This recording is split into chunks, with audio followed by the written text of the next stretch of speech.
Welcome to Rivalry Week. The Arizona Cardinals getting ready for their second division matchup, two within the last 5 days. Unfortunately, the San Francisco 49er game did not shake out the way the Cardinals fans wanted, but we got a chance and an opportunity to take one against the Seattle Seahawks. And guess what? This might be the best defense we've played in 2025.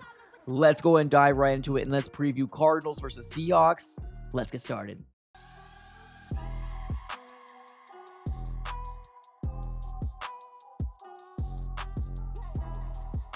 What's going on, everybody? Welcome back into another video. Definitely do me a huge favor, smack up that like button and subscribe for more Arizona Cardinals content. On this channel, we're covering the Arizona Cardinals news, breaking news, conversational pieces, everything surrounding your favorite team. So subscribe it up. It's absolutely for free. But today, ladies and gentlemen, we are going to be diving into Cardinals versus Seahawks Week 4 matchup, our very first primetime game of the 2025 season. And this is going to be an exciting matchup because, for one thing, it's a division rival. This is going to be the second division game within 5 days. It ain't going to be easy, but that's the way the schedule ended up shaking out. And for number 2, we will be wearing the Nike rivalry jerseys, which we've been hyping up all season long. So I'm actually really excited to see what the Arizona Cardinals are going to be looking like here on Thursday with everybody rocking these out. Super excited about it. But let's talk about this matchup in a nutshell, ladies and gentlemen. I said this in the intro, and I so wholeheartedly believe that this truly might be the best defense that the Arizona Cardinals will be playing against so far in 2025. It is not going to be an easy thing for the Cardinals to come out here and win against the Seattle Seahawks. Just to give you guys a little bit of history, the Seattle Seahawks within the last, several years has absolutely owned us. They swept us for, I believe, 3 years straight. The last time we beat the Seattle Seahawks was back in 2021, November 21st of 2021, where we ended up beating them 23-13. But since Geno Smith has been there, he's absolutely owned the Cardinals. And unfortunately, a lot of the times it's ended in a sweep, and we cannot have, unfortunately, beat Geno Smith. But now we're rolling with Sam Darnold as their number one quarterback. And believe it or not, the Seattle Seahawks, regardless of if they're supposed to be in a rebuild mode or not, they're always in contention to potentially win 8, 9, 10 games in the season. I don't get it. It's frustrating, especially because you see the Arizona Cardinals taking 2 or 3 years to rebuild to get to the level that we are right now, where you're seeing the Seattle Seahawks constantly being in some sort of contention with 7, 8, 9 wins. And they're always kind of in talks of potentially hitting the playoffs come November and December football. So this is not going to be an easy matchup for the Cardinals at all. We are pretty injured when it comes down to it. Now, a big shock was when we ended up waking up here on Sunday morning before the 49ers game is that obviously Paris Johnson Jr. was ruled out. We also don't know the status of Will Johnson, and I know there's been a lot of media questions ended up asking by Jonathan Gannon, but he's keeping everything close to his vest right now. He's not going to be announcing anything, at least until maybe Wednesday. If not Wednesday, probably until Thursday, to really see who's going to be out there, right? Paris Johnson Jr., Will Johnson, and we got some other players out there as well that are not big names, but we also heard that Zay Jones, our number 3 wide receiver, is in concussion protocol, so we don't really know exactly what's the status of him in this short week preparing for the Seattle Seahawks. So this is going to be a tough matchup, right? Absolutely. Now, like I said before, they are going to be led by Sam Darnold in his first year, and so far he's actually having a pretty solid start to his career as a Seattle Seahawks quarterback. Now, I want to go and preface one thing. The only time they lost so far is against the San Francisco 49ers. Now, they are 2-1. The Arizona Cardinals are 2-1 as well. So this is a big primetime opportunity for both teams, right? Both of us want to make sure we win this game because we're going to be 1-1 in the division. And on top of that, we have 3 wins on the season. So the Cardinals need to take advantage of stealing a win against a division rival. Like I said, unfortunately, we weren't able to do that against the San Francisco 49ers, but we did stand toe-to-toe with them. But this game here versus the Seattle Seahawks, it might be another grimy division rival type of game. That's kind of how the NFC West is, and it's kind of always been. I want to go ahead and do a real quick glimpse into the Seattle Seahawks depth chart, and then we'll talk about their X factors. And I'm going to be real, their defense is really good, like really good. So I'm very worried about how the Cardinals offense is going to be able to shake out against this defense. And like I said, they this might be the best defense that we're going to be playing so far, right, in the 2025 season. And if we struggle against the Saints and if we struggled against the Panthers, I'm a little worried. I'm a little worried. I'm not going to lie to you. Now, obviously, Sam Darnold being their QB1, Kenneth Walker III has really kind of turned it on within these, first 3 weeks. He's done a pretty darn good job. Now, Zach Charbonnet, I believe it was last year when Kenneth Walker was rolled out, and then a lot of Cardinal fans were like, oh, yeah, we're good, right? Their number one running back is not there, but Zach Charbonnet ended up going for over 120 yards and multiple touchdowns. It was a mess. But Jackson Smith and Jigba obviously being their number one. They got Cooper Kupp. They got Torrey Horton, which is a rookie this year and is already making big time plays for the Seattle Seahawks. They got a pretty solid O-line. I wouldn't say it's top tier, but it's pretty solid. And they also do got their tight end in AJ Barner. Don't really know him too much, but their defense, you look in any specific position here and you see some playmakers, right? Whether it's Jaron Reed, Byron Murphy, Leonard Williams, which has always been giving the Cardinals tiffs. Like, I feel like once Aaron Donald retired, this is the new boogeyman for Kyler Murray and Leonard Williams. It's been very unfortunate to not have a break because this guy is an interior dog and can wreak havoc in the middle of the defensive line. They also got a veteran in DeMarcus Lawrence.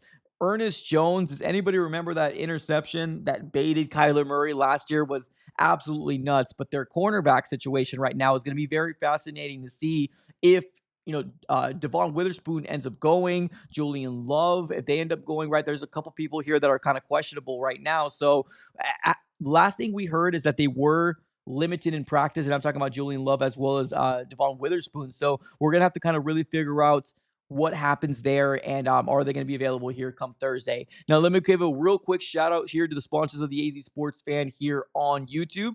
That's going to be none other than Sleeper. The NFL season is here, which means you now have a chance to 100 times your cash on daily fantasy football. Pick on stats for these stars like touchdowns, passing yards, receiving yards, fantasy points, and more to potentially 100 times your payout on Sleeper. Get your picks right and you can win big. Use promo code AZSF and you'll get up to $100 deposit match on your first initial deposit. Terms and conditions apply.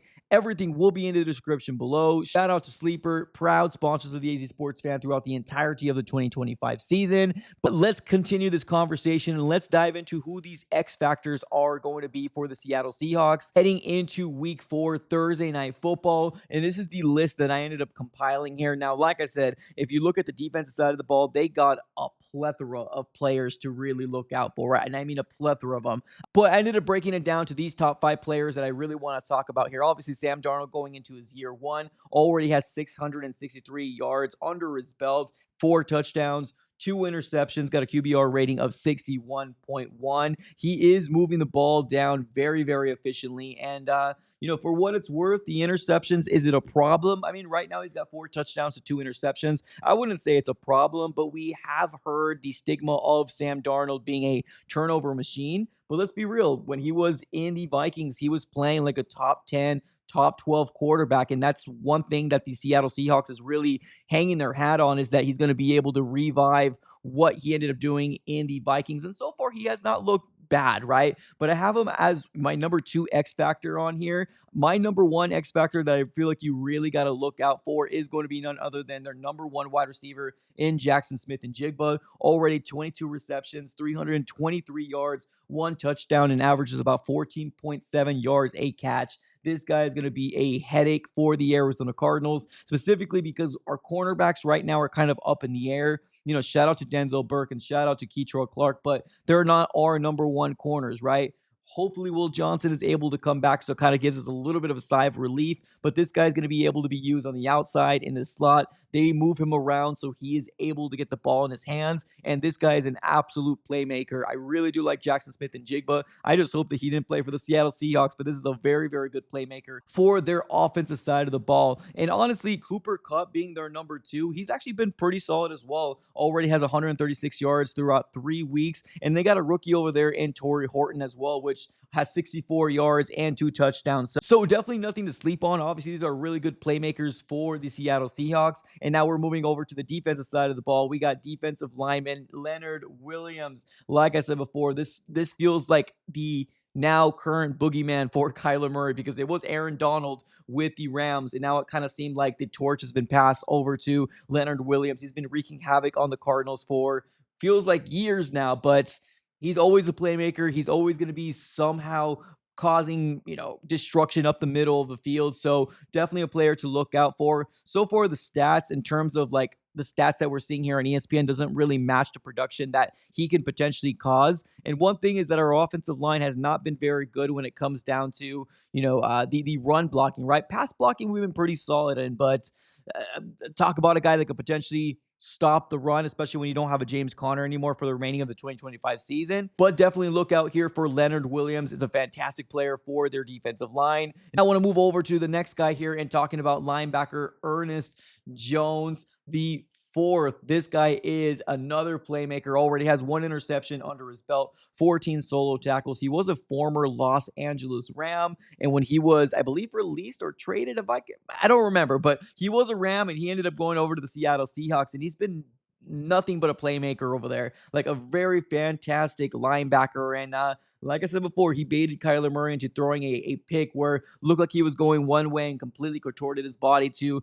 catch that interception from Kyler Murray. So they got a lot of good playmakers out there on the offensive side of the ball and the defensive side of the ball. And just to kind of give you a little bit of perspective here in terms of like what we're dealing with, these are the comparisons of our wide receivers compared to their wide receivers, right? Now, that number 3 that you're seeing there, that's the total games played for all 3 wide receivers. That next column that you're seeing right there is going to be none other than receptions. The next column you're seeing is going to be none other than targets. And then you have your yardage, which is the 142, 29, 21, and 12 for us.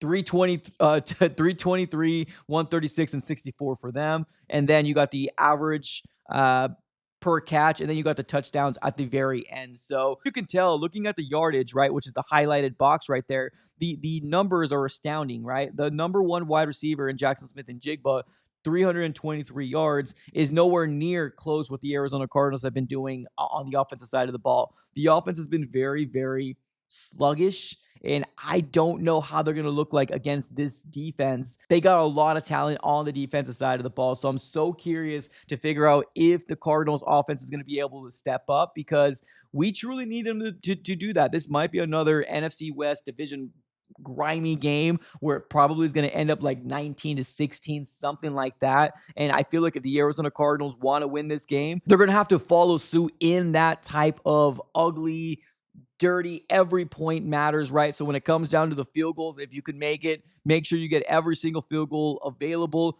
Don't get too greedy, because this game might be a 2-point, 3-point, 1-point game at the end of the day, and every point is crucial for the Arizona Cardinals moving forward. So, ladies and gentlemen, do I have the Arizona Cardinals winning this game? Well, in my initial prediction, I did end up saying that we were going to start off 2-0 and then we're going to lose one in Santa Clara. Obviously, the circumstances, I didn't know that Mac Jones was going to be starting, but I did say the Cardinals are going to win in primetime, and we're going to go to 3-1. So I'm going to keep that prediction alive. The amount of points, I'm not going to be generous with this offense unless they fix it. I'm going to say the Arizona Cardinals end up winning this game 19-17 in a grimy defensive battle, but every single point matters for the Cardinals as well as the Seattle Seahawks, and I have the Arizona Cardinals winning this game by 2 points. But ladies and gentlemen, what are your overall thoughts? Let me know here in the comments below. Do you think I'm crazy, and do you think I'm giving too much credit to this Arizona Cardinal team?